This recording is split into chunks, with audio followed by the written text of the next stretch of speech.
ఉస్మానియా యూనివర్సిటీలో ఈరోజు 42% రిజర్వేషన్లపై ఉద్యమం ప్రకటించినటువంటి విద్యార్థి నాయకులందరికీ అభినందనలు.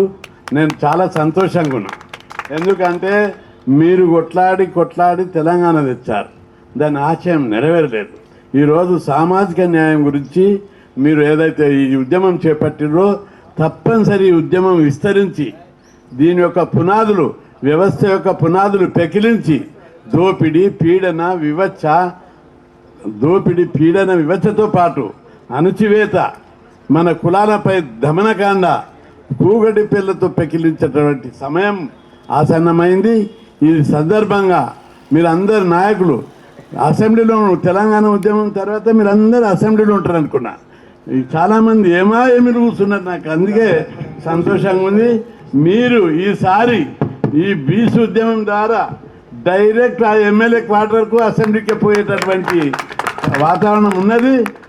ఎందుకంటే గ్రామాలల్లో మొన్నటి బంధుతోటి గ్రామాలల్లో ఇంటింట ఊళ్ళల్లో బీసీ ఫీలింగ్ వచ్చేసి వాళ్ళందరూ మేము ఓట్లేసి వీళ్ళని చేస్తే మాకు మీరే సర్పంచ్ ఇన్ని రోజులు, మీరే ఎమ్మెల్యేలు, మీరే ముఖ్యమంత్రులు, మీరే మంత్రులు లేక మాకు ఒక అవకాశం సర్పంచుల రిజర్వేషన్లు కొట్లాడి పెట్టిస్తే దాన్ని వ్యతిరేకిస్తూ కేసేసి ఆపేస్తారా ఖబర్దార్ అంటూ ప్రతి ఒక్కరు కూడా ఈరోజు గ్రామాలల్లో తిరుగుబాటు వచ్చేసేది. అందుకే ఇక్కడ ఈ కార్యక్రమానికి వచ్చిన మీ అందరికీ విజ్ఞప్తి చేస్తున్నా, ఏమాయములైన నాయకులు ఉన్నారు, మీరు అందరు టీం ఏర్పడండి. ఇక్కడ లీడర్షిప్ పెరుగుతుంది. దీంతో పాటు మీ చూపు అంతా అసెంబ్లీ వైపు ఉండాలి. అక్కడికి పోతే మన వ్యవస్థ బాగుపడుతుంది, మన కులాలు బాగుపడతాయి, మనం బాగుపడతాం. ఎన్నో రోజులుగా ఈ వ్యవస్థను మార్పులు రాకుండా అనేక మంది అవరోధాలు, ఆటంకాలు సృష్టించారు. ఈ ఉద్యమం వెనుక చాలా స్ట్రాటజీ ఉంది. ఈ పరిస్థితి, ఈ వాతావరణం రావడం వెనుక అనేక రోజులుగా day by day, word by word ఈ వాతావరణాన్ని సృష్టించడం జరిగింది. దీన్ని మీకు అప్పచెప్తున్నాం. మీరు ముందుండాలి. ఫలితాలు మాకు అవసరం లేదు. మీరు నాయకులు కావాలనేది మా చిరకాల కోరిక. వ్యవస్థలో గుణాత్మకమైనటువంటి మార్పు కోసం ప్రయత్నం చేశాం. ఆ మార్పు రావడం వల్లనే ఈరోజు బీసీ ఉద్యమం విస్తరించింది దేశంలో. మీరు అందరూ గుర్తుపెట్టుకోవాలి, ఇట్లాంటి కేసు మధ్యప్రదేశ్లో అయింది. హైకోర్టు స్టే ఇచ్చింది, కొట్టేసింది. సుప్రీంకోర్టుకు పోతే కొట్టేసింది. మహారాష్ట్రలో కూడా బీసీ రిజర్వేషన్ పెంచితే మొదట స్టే ఇచ్చిర్రు, కొట్టేస్తే సుప్రీంకోర్టు కొట్టేసింది. కానీ ఆ రాష్ట్రంలో ఒక చిన్న ధర్నా కూడా జరగలే. మధ్యప్రదేశ్లో జరగలేదు, ఉత్తరప్రదేశ్లో జరగలేదు, ఒరిస్సాలో జరగలేదు, కర్ణాటకలో జరగలేదు. అక్కడ ముఖ్యమంత్రి ఉండి కూడా ఏమి చేయలేకపోయారు. కానీ ఇక్కడ ప్రతి బీసీ తిరగబడ్డాడు. కోర్టులు, వ్యవస్థ మాకు వ్యతిరేకంగా ఎన్ని రోజులు ఉంటాయి? రాజ్యాంగబద్ధమైనటువంటి సంస్థలన్నీ మనకు వ్యతిరేకంగా ఉన్నాయి. మీరు చూశారు, ఇప్పుడు రాజ్యాంగబద్ధంగానే ఈ రిజర్వేషన్లు ఇచ్చారు. రాజ్యాంగంలోని చాలామంది కన్ఫ్యూజ్ ఉంది. కొద్దిగా క్లారిటీ ఇవ్వాలి మన వాళ్ళందరికీ. 243D ఆర్టికల్ 6 ప్రకారము మనకు రాజ్యాంగబద్ధంగా ఈ రిజర్వేషన్లు ఇచ్చారు. అందులో స్పష్టంగా ఉంది, రాష్ట్ర ప్రభుత్వము బీసీ రిజర్వేషన్లను పెట్టే అధికారాన్ని రాజ్యాంగం కల్పించింది. ఆ తర్వాత అసెంబ్లీలో పెట్టి చట్టం చేశారు. ఆ తర్వాత ఇవి అవరోధాలు రావద్దని, పెంచితే అవరోధాలు వస్తాయి కాబట్టి జనాభా లెక్కలు తీశారు. ఆ జనాభా లెక్కలు ఉంటే 50% దాటొద్దు. 50% ప్రతిసారి అవరోధం వస్తుంది. ఎందుకు? జనాభా లెక్కలు అవరోధం ఉంది కాబట్టి జనాభా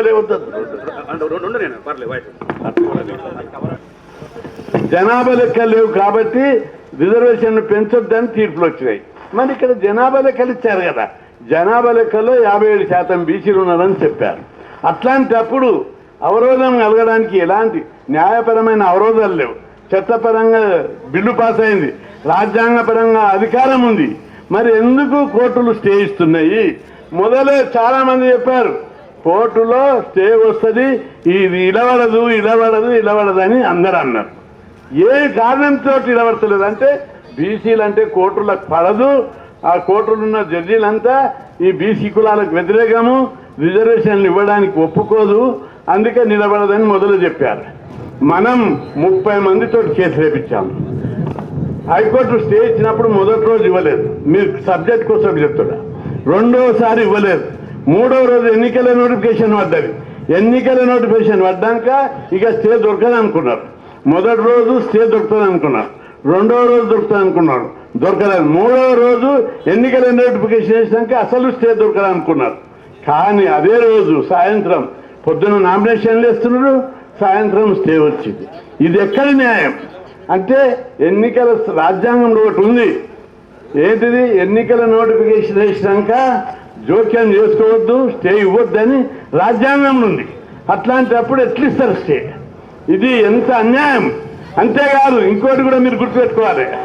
హైకోర్టులో ప్రభుత్వం కేసు వేసింది, అక్కడ అగ్రకులాలు కేసు వేసారు. అగ్రకులాల వాదన విన్నారు, ప్రభుత్వం వాదన విన్నారు. 30-40 మంది బీసీ సంఘాలతో కేసులు వేసినాం. ఒక్కరి వాదన కూడా వినకుండా స్టే ఎట్లేస్తారు?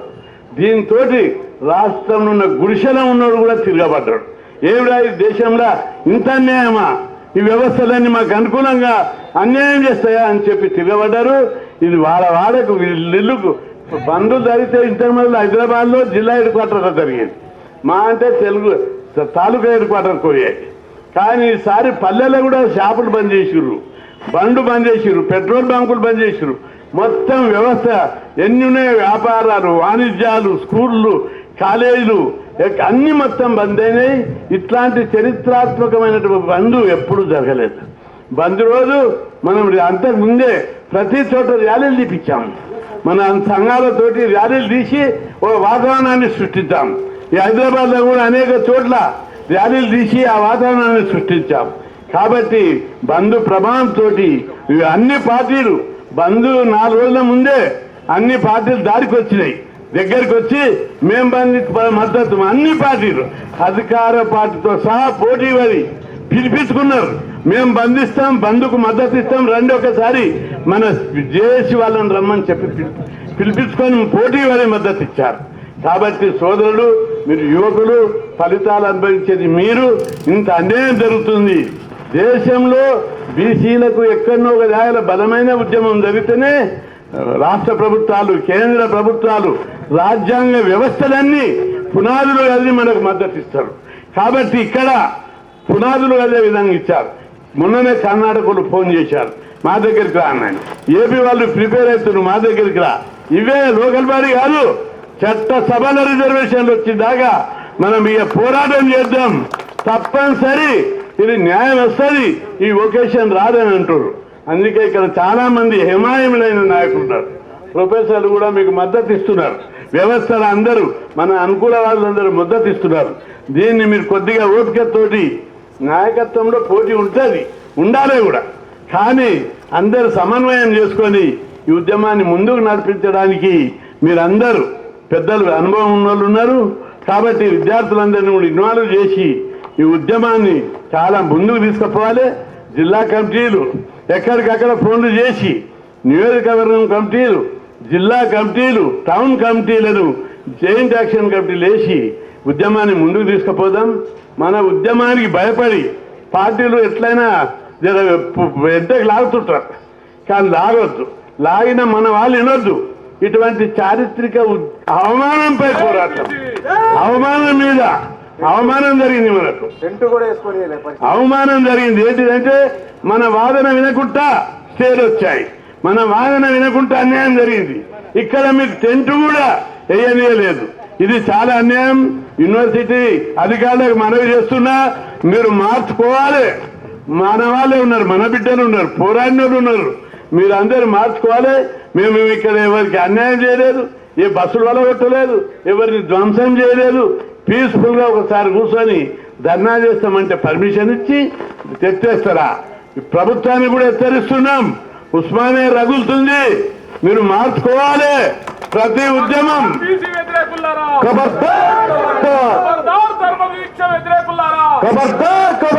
మీ అందరికీ కూడా సోదరులకు మనవి చేస్తున్నా, ప్రతి ఉద్యమం ఉస్మానియాలో రగులుతుంది. నేను ఉస్మానియా లా కాలేజ్ చదివినా, ప్రెసిడెంట్ కూడా ఉన్నా. ఆ ఆస్తులు లేకుండే, అప్పుడు ఆ స్కాలర్షిప్లు రాకుండే, గురుకులాలు లేకుండే, 52 రూమ్లు ఉండి ఉద్యమాన్ని నిర్మించి హాస్టల్ కావాలని ఒట్టటి కొట్లాడలేదు. ఇప్పటిలాగా ఇప్పుడు మీరు పీస్ఫుల్గా రాజ్యాంగబద్ధంగా కొట్లాడుతున్నారు. 2000 మందిని ఇక్కడనే ఎక్కించిన బస్సులన్నీ హైజాక్ చేసి 2000 మందితో కంకర రాళ్ళని జేబులలో పోసుకొని బ్యాగులలో పోసుకొని అసెంబ్లీ ముంగట దిగినాం. డైరెక్ట్ దిగి లోపలికి పోయి పోలీసులు ఉంటే ఛేదించి దుంకి లోపలికి పోయి అసెంబ్లీని తుక్కు వలగొట్టాము. ఎప్పుడు? సెప్టెంబర్ 27, 1987. మీరు రికార్డు తీయండి, లైబ్రరీలో ఉంటుంది.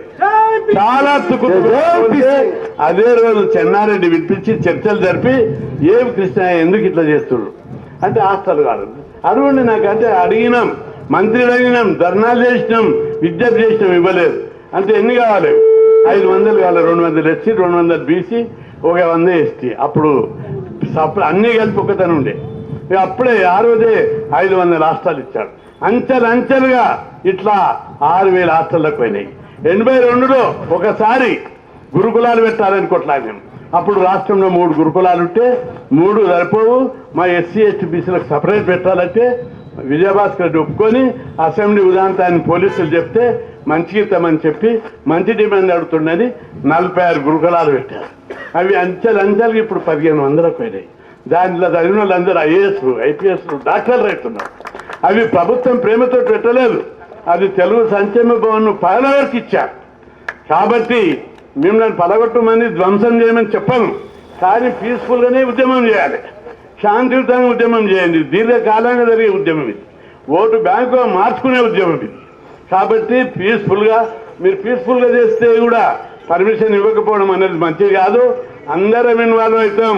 ఖబర్దార్, ఇక్కడ ఉన్నదే కాదు, మీరు నకరాలు చేస్తే సెంట్రల్ గవర్నమెంట్ తీసుకుపోయి కంప్లైంట్ చేస్తాం.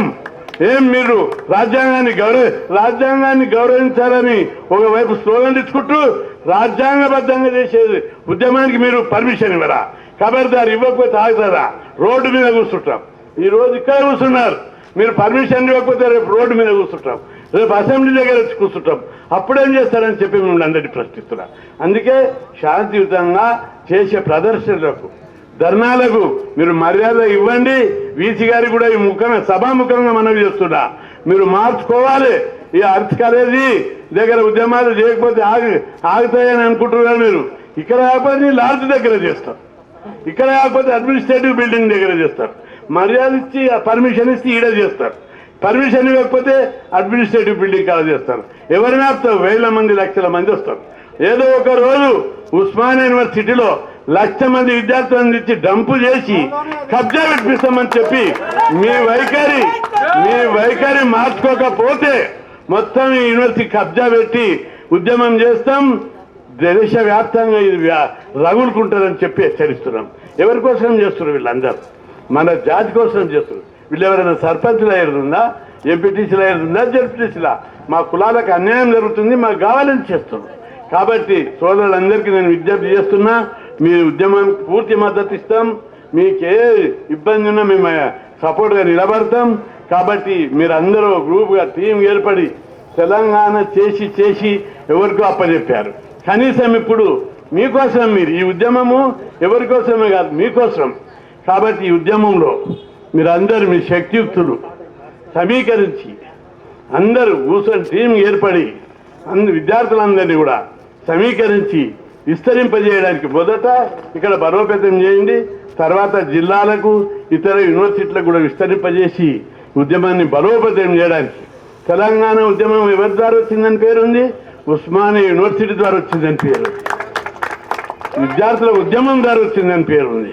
మీరు కూడా బీసీ ఉద్యమము ఉస్మానియా కేంద్రంగా విస్తరించాలని చెప్పి పేరు మీద మనవి చేస్తున్నా. ఎండ చాలా ఉంది, మీరు అందరు మాట్లాడలే. కాబట్టి మళ్ళీ ఏదైనా మీటింగ్ తొందరగా రవీంద్ర భారత్ కానీ ఇక్కడనే ఠాగూర్ ఆడిటోరియం పెట్టుండి అందరికీ ట్రైనింగ్ ఇస్తాం. మనం ఉద్యమాన్ని ఎట్లా విస్తరింపజేయాలి, ఎట్లా పార్టిసిపేట్ చేయాలి, నాయకత్వ లక్షణాలు ఎట్లా పెంచాలో అవన్నీ కూడా మేము చెకప్ చేయాలని చెప్పి అందరు లీడర్లు, ఏమీ లేని లీడర్లు ఉన్నారు.